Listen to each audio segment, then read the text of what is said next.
But the Red Sox 3 wins away from the playoffs. The Fangraph odds. The Red Sox have a 96% chance of making the playoffs. The Tigers come in at 80%, which, woof, last night for them. The Guardians right around 80%, and the Astros right at 44%. So the Red Sox postseason clinch update. Got this courtesy of the Section 10 podcast and Steve Peralt. Sox go 5-0, they're in. That's all they got to do, right? Magic number was 4. All they got to do, baby. 4-1, they're in. 3-2, they're in. They just need to win 3 games. Magic number is 4, as we mentioned. So if the Sox go 2-3, they need the Astros to be bad. If they go 1-4, which they've already won 1, 3-2 or worse, and of course 0-5, and then the Astros would need to go 2-3. I mean, the Red Sox should be in the playoffs. At this point, they should be in the playoffs. But I wanted to just bring up the Red Sox record versus other playoff contenders. This is the Red Sox, Blue Jays, Tigers, Guardians, Astros, Yankees, Mariners. This is the total records versus those opponents. Toronto's the best of the bunch. They're 28-21 this year of those playoff contenders.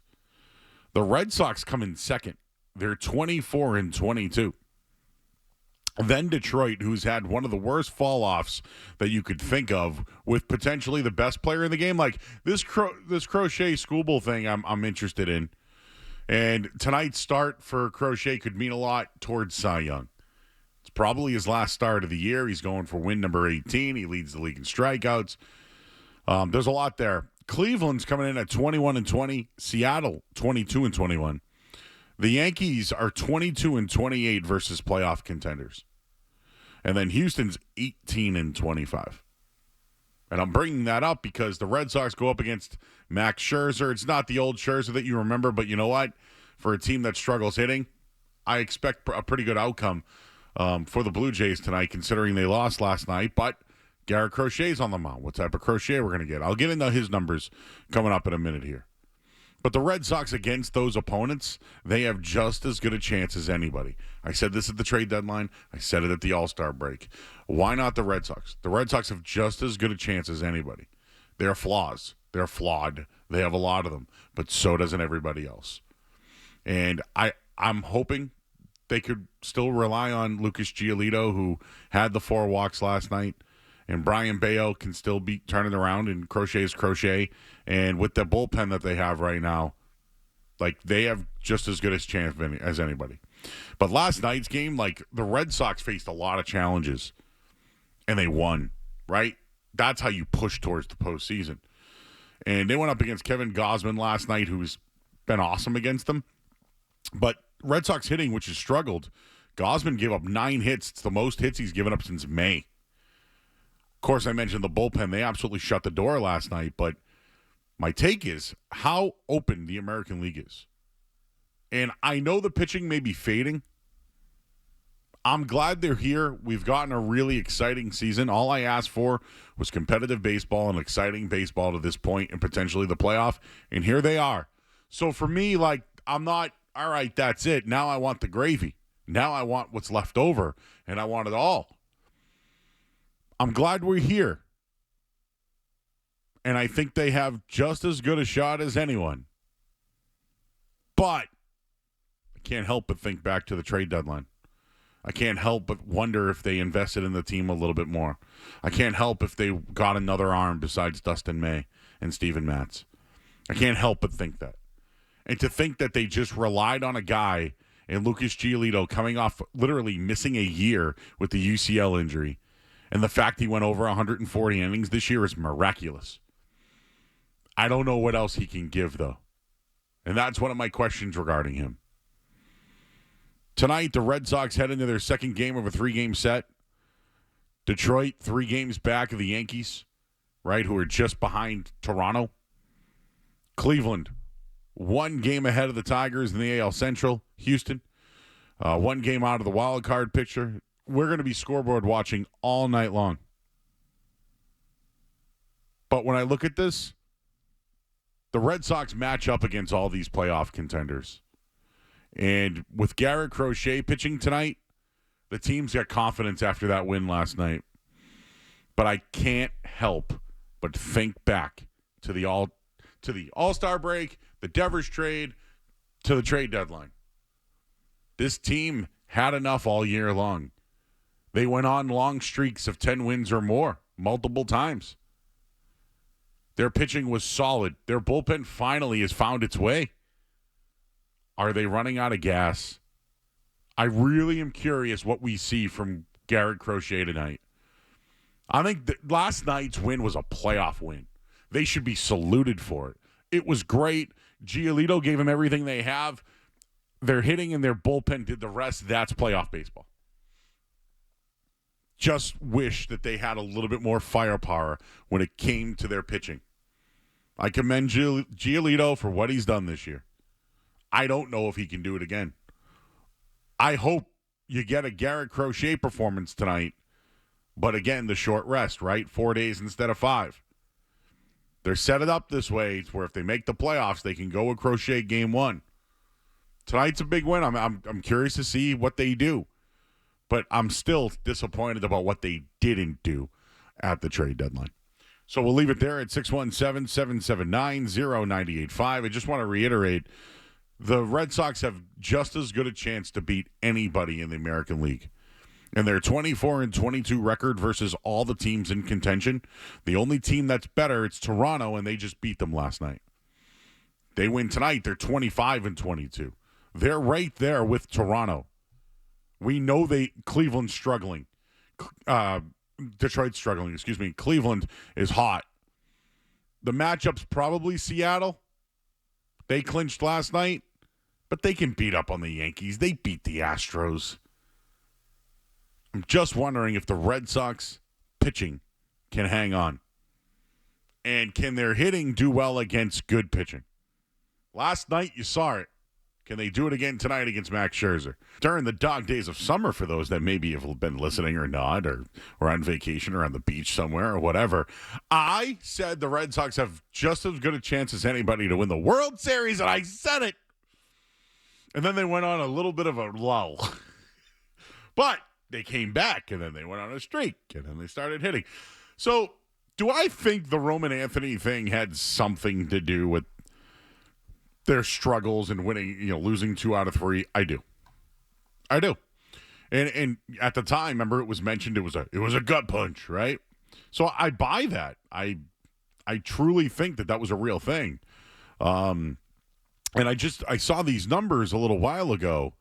Boston Sports Inf had it regarding Roman Anthony, and I'm going to get into Garrett Crochet coming up in a bit, and there is some stuff going on in the Sox game I think we should get into. But Roman Anthony, the Red Sox record versus playoff contenders. When Anthony played, they went 15-6 this year.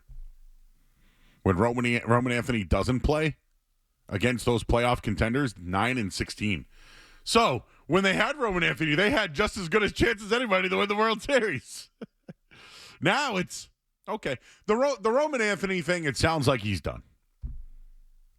At least that's what Craig Breslow. I don't anticipate him coming back. I don't think you should either. But how about that with those numbers, though? Those are pretty good numbers there. Very good numbers when it comes to Roman Anthony. A couple other things I wanted to mention. You just heard the final call from last night's game. That was a big test. The Red Sox passed the test last night. They played playoff baseball. They had timely hitting. But it's not going to stop. And tonight, going up against Max Scherzer with Garrett Crochet on the mound, I said that they should be motivated knowing he's on the mound today. Garrett Crochet, his last 8 starts, has a 4.04 ERA. He's given up just over 2 home runs per 9 innings. 12 home runs since in the last 8 starts is the most in the league. If you go back to his first 23 starts, he had a 2.24 ERA, giving up under a home run per game, 12 home runs overall. So he's given up 24 home runs this year, but in the first 23 starts, he's only gave up 12. So this will be his final start before the regular season, probably the year, maybe. Crochet has made 31 starts, 13 starts versus non-playoff contenders, 18 starts versus playoff contenders. So 9 were on the road, 9 were Fenway. In Crochet's 13 starts versus non-contenders this year, He has a 1.51 ERA with 8 home runs allowed in 77 innings. In the 9 starts versus playoff contenders on the road, he's 3.29 ERA, 5 home runs, 54 innings. And when he's at Fenway, which is weird, he has a 4.23 ERA with 11 home runs. And these are against playoff contenders at Fenway. So in Crochet's 15 starts versus teams which, as of September 4th, were within 1 game of the playoffs, he has a 4.15 ERA. Oof. 89 innings, 41 earned, just under 2 home runs. Like, these numbers, again, when it gets harder, the numbers get worse for Crochet. Since the All-Star break, in his 6 starts versus playoff contenders, 2 versus New York, 1 versus Cleveland, 1 versus Houston, 1 versus the Dodgers, 1 versus the Cubs, 4.89 ERA, 10 home runs. So here he is tonight going up against a playoff team. Just wanted to get into the Lucas Giolito stuff last night. He's fading. There's no doubt about it. He is fading right now. And, you know, in 6 of his last 9 starts, he's had 4 walks or more. You can't walk people in the playoffs. So who else would you go to? Seriously, think about this. Who else would you go to? Is it Dustin May? Connolly Early? What are you doing? Peyton Tooley? Like, this is my take on why you need to make moves at the deadline and be aggressive. Because they have a legit shot. They have a legit shot. It bothers me. It should bother you.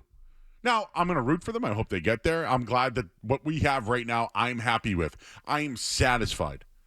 But in this town, especially in that league, you can lose, be bad one year, and win the next. That's a fact.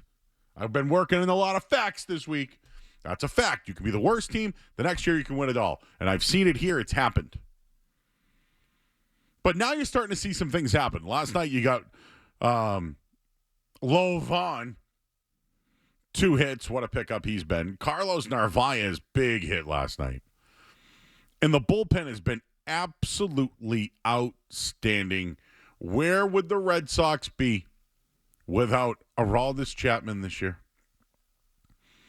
And Whitlock finally figuring out whether it's the 7th inning in a tight situation with 2 strikeouts last night or his 8th inning work.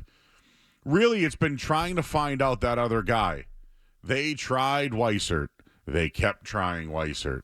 Weissert, they kept putting out there, and he kept blowing games. They tried. Slayton, though, I think he's the guy. If you can somehow mix and match to get to Whitlock, have someone secure that 8th inning like Slayton, and go to Chapman, this team can beat anybody. And they did get some good defense. I'm not saying they're perfect on defense either. But a nice play by Trevor Story last night in the 9th inning. This is how you win playoff games, people. This is how you do it. And I got to give them credit because now they're doing it. Like, I was wondering if they were backing into the series. I was really wondering if they were backing into this thing. The playoffs, I mean. So, last night, good stuff from the Sox. And, well, how about this one? I'll tease it. I'll just tell you because the headline's coming up. Red Sox lead the Blue Jays right now in the 1st inning. 3-0. Still the 1st inning. Garrett Crochet is on the mound. He just gave up a double, though. But he's got 2 outs in the 1st with a runner on 3rd. Let's see what happens here. But Sox got out to a nice little lead. Masataka Yoshida, who continues to hit the ball. Remember the caller who said he doesn't... Skaz, I don't know if you remember this. Remember a week ago some guy called in being like, Yoshida shouldn't even be in the league? He was like complaining. I don't know if you were here that night. But yeah, I remember. Remember, and the guy called in. Well, on John Boy that night, he was in the stands. It was that guy. I don't know if you remember. Yeah, the guy who called in was like, Yoshida shouldn't even be... David Hamilton shouldn't even be in the league. But there was this video of this Red Sox fan complaining about it. It was him. I only know it because people were tagging on me the next night. How's that looking this week? How does Masataka Yoshida look right now? I believe he's a career 366 hitter against the Blue Jays in his career. Pretty good. In his career, it's a pretty good career. Pretty good against the Blue Jays. 366, I'll take it. Double to right in this one, scoring a run. And then Romy Gonzalez with a 2-run. Was it you have a single there? I did receive a bleh text from one Luke Fitzpatrick saying Joe Murray wanted Yandy Diaz over Romy Gonzalez about 15 minutes ago, maybe. So they're always paying attention. They're always listening. Did I say I wanted that? I said I want them to get a first baseman. Yes, you wanted that bleh is not warranted. You tell him that. I'll pass it along. No, he was just out on them. He wanted to stick with Romy Gonzalez. He wanted the platoon. In platoon. Know what happened? They got Nathaniel Lowe off the Lowe Vaughn. Does he know who Lowe Vaughn is? Lowe Vaughn. Does he know, though? For real. Because guess what? Blah! Lowe Vaughn. Back at you. How did Yandy Diaz do this year? Well, let me just look that up. Because, Yandy Diaz, 301 batting average is pretty good, huh? 25 home runs. How the hell am I getting Blad right now? Just a friendly shot, that's all. He was taking his small... Yandy Diaz is batting 325 home runs. Exactly. This is why me and him combat. It's beautiful. You love it. Gives me great enjoyment. It makes no sense to me. I would take Yandy Diaz right now over how great Masataka Yoshida's doing. I'd take him over Lowe Vaughn as well. I would take them all. Get rid of all. Take them all. Get Romy, Lowe Vaughn, and him. Take them all. Give me Yandy. Joe, it appears the year Red Sox to the World Series take was July 29th. I'm efforting the audio. I have it, but don't go out of your way. I have the I have us July talking 29th. about it. I believe so, yes. Before the trade deadline. And then afterwards you were not as confident. What's it like when you go back and listen to old shows and hear me ranting? Does it sound like it's just like the same show that night? We did have there was a good clip in here where you're very hard on Craig Breslow, rightfully so. You're not happy with his lack of moves at the deadline. And I even, August 5th, I was listening, I Say Joe, it was when the Sox won 7 in a row, and we were saying, hey, that World Series take might not be so bad right now. So quick turnaround on that one. I'm not trying to take credit. I didn't think it could happen. I just thought that in this... They also haven't made the playoffs yet, just saying. In that sport, though, like, where's the board? See the Boston Sports Championship board? Does intern Mark know about this one? We have a board tucked away over there, but it's the Boston World Championship board. And it has who's right now in the clubhouse to lead. And I will tell you right now, if people might, I don't know how people like this one. Ready for this take? If the Red Sox make the playoffs, they have the best chance to win a championship out of every team in town. I mean, it's not scorching hot, but am I wrong? Just think about that right now. If the Red Sox make the playoffs, which they're 3 games away from doing,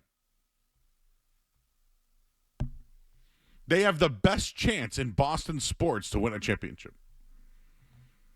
I might as well just throw that as an in or out. Are you in on that one or out?